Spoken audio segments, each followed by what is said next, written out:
ایک گناہگار کے لیے توبہ اور استغفار سے بڑی کوئی نعمت ہو ہی نہیں سکتی۔ اور پھر رمضان المبارک میں جب یہ رحمت کا اور مغفرت کا مہینہ ہے، ہمیں زیادہ جد و جہد اور کوشش کرنی چاہیے کہ ہم اللہ سے توبہ اور تائب ہو جائیں، اپنے گناہوں کی معافی مانگ لیں۔ اور اس کے علاوہ تو راستہ ہی نہیں ہے، اس کے علاوہ کوئی راستہ ہو تو انسان اس راستے پر چلے، اس کے علاوہ تو کچھ ہے ہی نہیں ہماری زندگی میں۔ لیکن اس کے باوجود شیطان لعین انسان کو تباہ اور برباد کرنے میں کوئی کسر نہیں چھوڑتا، اور انسان کو طرح طرح سے وہ توبہ اور استغفار سے دور کرنے کی کوشش کرتا رہتا ہے۔ سب سے بڑا ہیلا اور بہانہ تو یہی ہے، ابھی تیری عمر بہت باقی ہے، اتنی جلدی کیا ہے، کر لیں گے توبہ، ابھی کیا جلدی ہے۔ یہ ایسی بات ہے جو انسان اپنی زندگی کے کسی معاملے میں اس بات کو پسند نہیں کرتا، کسی معاملے میں۔ اللہ معاف فرمائے، کسی نے اپنی کوئی بیماری ہوگی، اللہ ہم سب کی حفاظت فرمائے، بیماروں کو شفا عطا فرمائے۔ بیماری ہو گئی آپ نے یا کسی نے رپورٹ کروائی، اس میں آ گیا کہ بھئی آپ کو کینسر ہے، اللہ معاف فرمائے، کیا ہے؟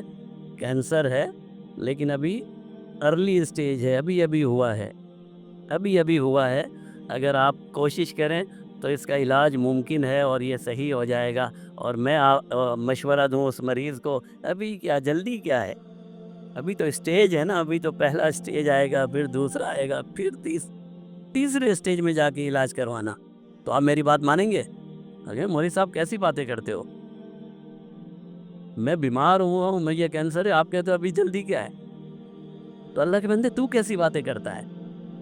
تو نے اللہ کی نافرمانی کی ہے، تو نے اپنے رب کی احسان فراموشی کی ہے، تو نے اپنے رب کا کھانا کھایا، تو نے اپنے رب کی نعمتیں استعمال کی اور تو نے گناہ کر لیا، اور تو کہتا معافی مانگنے میں جلدی کیا ہے؟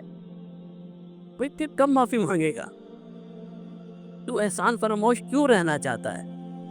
تو اپنے رب کا نافرمان کیوں رہنا چاہتا ہے؟ جلدی کیا ہے؟ جس طرح علاج کرانا ضروری ہے، اسی طرح اپنے گناہوں کا توبہ اور تائب ہونا بھی ضروری ہے۔ شیطان ہمیں کہتا ہے گناہ تو چھوڑ نہیں سکتا، گناہ نہیں چھوڑ سکتے۔ یار مولوی صاحب آپ کی باتیں ساری ٹھیک ہیں کہ توبہ اور تائب ہونا چاہیے، لیکن گناہ میں چھوڑ نہیں سکتا ہوں، بہت کوشش کی ہے میں، گناہ نہیں چھوٹتے۔ کیا فائدہ توبہ کا؟ توبہ کا کیا فائدہ ہے؟ پہلے ہم کوشش کریں گے، جد و جہد کریں گے، گناہ چھوڑیں گے، جب گناہ چھوٹ جائیں گے پھر اللہ سے توبہ و تائب ہو جائیں گے۔ میرے بھائیوں، اللہ اور اس کے رسول صلی اللہ علیہ وسلم نے کہیں یہ نہیں فرمایا کہ توبہ کے لیے گناہ کو چھوڑنا ضروری ہے۔ اللہ اور اس کے رسول صلی اللہ علیہ وسلم نے جو فرمایا ہے وہ یہ فرمایا ہے چھوڑنے کا پکا ارادہ کرنا ضروری ہے۔ کیا فرمایا؟ جب تو توبہ کر رہا ہو تو پکا ارادہ کر لے کہ آئندہ میں گناہ نہیں کروں گا۔ پھر تو نے توبہ کی، تیرا رب توبہ قبول کر لیتا ہے۔